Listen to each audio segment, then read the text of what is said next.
9ನೇ ತರಗತಿಯ ದ್ವಿತೀಯ ಸಂಕಲನಾತ್ಮಕ ಪರೀಕ್ಷೆ 2024-25 ಪ್ರಥಮ ಭಾಷೆ ಕನ್ನಡ. ಅಂಕಗಳು ಒಟ್ಟು 100 ಅಂಕಗಳು.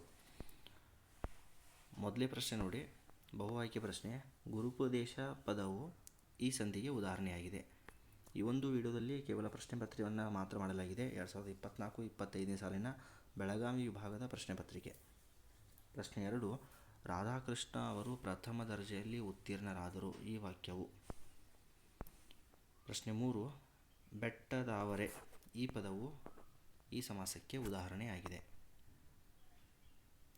ನೆಕ್ಸ್ಟ್ 4ನೇ ಕ್ವಶನ್. ಹಳಗನ್ನಡ ಸಪ್ತಮಿ ವಿಭಕ್ತಿ ಪ್ರತ್ಯಯ ಇದು. ಪ್ರಶ್ನೆ 5, ಈ ಪದವು ಅಕರ್ಮಕ ಧಾತುವಾಗಿದೆ. ಪ್ರಶ್ನೆ 6, ಕರ್ಮಣಿ ಪ್ರಯೋಗದಲ್ಲಿ ಬಳಕೆಯಾಗುವ ವಿಭಕ್ತಿ. ಇನ್ನು ಮೊದಲೆರಡು ಪದಗಳಿಗೆ ಸಂಬಂಧಿಸಿದಂತೆ ಮೂರನೇ ಪದವನ್ನು ಬರೆಯುವುದು. ಪ್ರಶ್ನೆ 7, ತಿನ್ನನು ನಿಷೇಧಾರ್ಥಕ ಕ್ರಿಯಾಪದ, ತಿನ್ನಲಿ. ಪ್ರಶ್ನೆ 8, ರಾಮ ಅಂಕಿತನಾಮ, ನದಿ. ಬನ ಯುದ್ಧ, ತಾನು ಆತ್ಮಾರ್ಥಕ ಸರ್ವನಾಮ, ಯಾರು. ಇನ್ನು 1 ಅಂಕದ ಪ್ರಶ್ನೆಗಳು. ವೀರಗಾಸೆಯಲ್ಲಿ ಬಳಸುವ ವಾದ್ಯಗಳು ಯಾವುವು. ಮಂಚಣ್ಣ ಕ್ರಮಿತರ ಯಾವ ಮಾತಿಗೆ ಬಸವಣ್ಣವರು ಕನಿಲ್ದರು. ಸ್ವಾಮಿಯವರು ನುಡಿಸುತ್ತಿದ್ದ ಸಂಗೀತ ವಾದ್ಯ ಯಾವುದು. ಪ್ರಶ್ನೆ 14, ಗಿರಿಜೆ ಎಲ್ಲಿ ಇರಬೇಕೆಂದು ಶಿವನು ತಿಳಿಸಿದನು. ಪ್ರಶ್ನೆ 15, ಯಾರ ಸ್ನೇಹವನ್ನು ಮಾಡಿ ಕೆಡಬಾರದು. 16ನೇ ಪ್ರಶ್ನೆ, ಮಹಲಿಂಗರಂಗನ ಪ್ರಕಾರ ಸುಲಿದ ಬಾಳೆಯ ಹಣ್ಣಿನಂತೆ ಇರುವ ಭಾಷೆ ಯಾವುದು.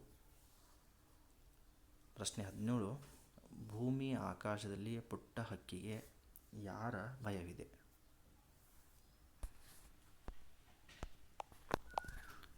Next question. ಈ ಕೆಳಗಿನ ಪ್ರಶ್ನೆಗಳಿಗೆ 3-4 ವಾಕ್ಯದಲ್ಲಿ ಉತ್ತರಿಸಿ.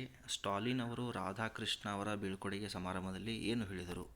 ಪ್ರಶ್ನೆ 11, ಚೌಕಿಯಲ್ಲಿ ನಡೆಯುವ ವಿಶೇಷಗಳೇನು ವಿವರಿಸಿ. ಪ್ರಶ್ನೆ 20, ಸ್ವಾಮಿಯವರ ಸಂಶೋಧನೆಯ ಆಸಕ್ತಿ ಹೇಗಿತ್ತು. ಪ್ರಶ್ನೆ 21, ಕೆಳಗೆ ಬಿದ್ದ ವೃದ್ಧನನ್ನು ನೋಡಿ ನೆರೆದಿದ್ದ ಜನ ಏನೆಂದು ಮಾತನಾಡಿಕೊಂಡರು. ಪ್ರಶ್ನೆ 22, ಚಂಡಮಾರಿ ಜನರನ್ನು ಕುರಿತು ಹೇಳಿದ್ದು ಏನು. ಪ್ರಶ್ನೆ 23, ಬಿದಿರು ಮಕ್ಕಳಿಗೆ, ರೈತರಿಗೆ, ಮಹಾತ್ಮರಿಗೆ ಯಾವ ರೀತಿಯಲ್ಲಿ ಉಪಯೋಗವಾಗುತ್ತದೆ. Next question. ಲೂಯಿಸ್ ಆಟೈಡೆ ಪತ್ರದಲ್ಲಿ ಚಿನ್ನಾಭರಣಕ್ಕೆ ಏನೆಂದು ಬರೆದನು. ನನ್ನಾಸೆ ಕವನದಲ್ಲಿ ಕವಿಯತ್ರಿ ಇಂದುಮತಿ ಲಮಾನಿಯವರ ಆಸೆಗಳೇನು. ದುರ್ಗಪ್ಪನು ಶಂಕರನಿಗೆ ಕುಲದ ಬಗೆಗೆ ಹೇಳಿದ ನೀತಿ ಮಾತುಗಳು ಯಾವುವು. ಪಂಡರೀಬಾಯಿಯವರು ಕಲಾವಿದೆಯಾಗಿ ರೂಪುಗೊಳ್ಳಲು ಸಹಕರಿಸಿದ ಅಂಶಗಳು ಯಾವುವು. ಇನ್ನು ಕವಿ ಪರಿಚಯ. ಎನ್ ರಂಗನಾಥ್ ಶರ್ಮಾ ಮತ್ತು ಜನ್ನ. ಪ್ರಶ್ನೆ 30, ವರದವರ ಕಾವೇರಿ ನದಿಯಂ ಪರಮೆ ಗೋದಾವರಿಯಂ ಮಧ್ಯ ಹರವು ಕನ್ನಡ ದೇಶವೆಂದು ಚಕ್ರಿ ನೃಪತುಂಗ. ಇನ್ನು ಅಲಂಕಾರ. ಅಥವಾ ನೆಕ್ಸ್ಟ್ ಗಾದೆ ಮಾತು. ಬೆಳ್ಳಗಿರುವುದೆಲ್ಲ ಹಾಲಲ್ಲ. Next question. ಸಂದರ್ಭ ಮತ್ತು ಸ್ವಾರಸ್ಯ. ಗಂಡಸರು ರಂಗುರಾಯರೇ. Next question. ಅಶೋಕನು ಕಳಿಂಗ ಯುದ್ಧದ ಅನಂತರ ಶ್ರೇಷ್ಠ ಮನುಷ್ಯನಂತೆ ನೀವು ಆಗುವಿರಿ. ನಿನ್ನ ಮಾತು ಯಾರು ತೆಗೆದು ಹಾಕ್ತಾರಪ್ಪ, ಬಸವಣ್ಣ. ನೆಕ್ಸ್ಟ್ ಪದ್ಯ ನೋಡಿ. ಹೇಮಂತ ಋತುರಾಜ ಪದ್ಯವನ್ನು ಪೂರ್ವಗೊಳಿಸಬೇಕು. 4 ಅಂಕದ ಪ್ರಶ್ನೆ. Next question. ಕೆಳಗಿನ ಪದ್ಯವನ್ನು ಓದಿ ಅರ್ಥ ಮಾಡಿಕೊಂಡು ಅಡಕವಾಗಿರುವ ಮೌಲ್ಯವನ್ನು ಸಾರಾಂಶದೊಂದಿಗೆ ಬರೆಯಿರಿ. ನೆಕ್ಸ್ಟ್ 8 ವಾಕ್ಯದಲ್ಲಿ ಉತ್ತರಿಸಿ. ಚೋಳದೊರೆಯ ಕಲ್ತುಂಗನನ್ನು ಹೊಯ್ಸಳ ಸಾಮ್ರಾಜ್ಯದ ಮೇಲೆ ಯುದ್ಧ ಸಾರಲು ಇದ್ದ ಕಾರಣ ಹಾಗೂ ಪರಿಣಾಮವನ್ನು ಬರೆಯಿರಿ.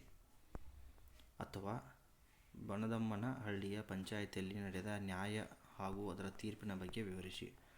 ಹರಿಶ್ಚಂದ್ರನು ನೀಡಿದ ಬಹುಮಾನವನ್ನು ತಿರಸ್ಕರಿಸಿ ಗಾನರಾಣಿಯರು ಹೇಳಿದ ಮಾತುಗಳನ್ನು ತಿಳಿಸಿರಿ. ಹರಿಶ್ಚಂದ್ರ ಮತ್ತು ಗಾನರಾಣಿಯರ ನಡುವೆ ನಡೆದ ಸಂವಾದವನ್ನು ಸಂಗ್ರಹಿಸಿ ಬರೆಯಿರಿ. ಕೆಳಗಿನ ಪದ್ಯಗಳನ್ನು ಓದಿಕೊಂಡು ಕೊಟ್ಟಿರುವ ಪ್ರಶ್ನೆಗಳಿಗೆ ಉತ್ತರವನ್ನು ಬರೆಯಿರಿ.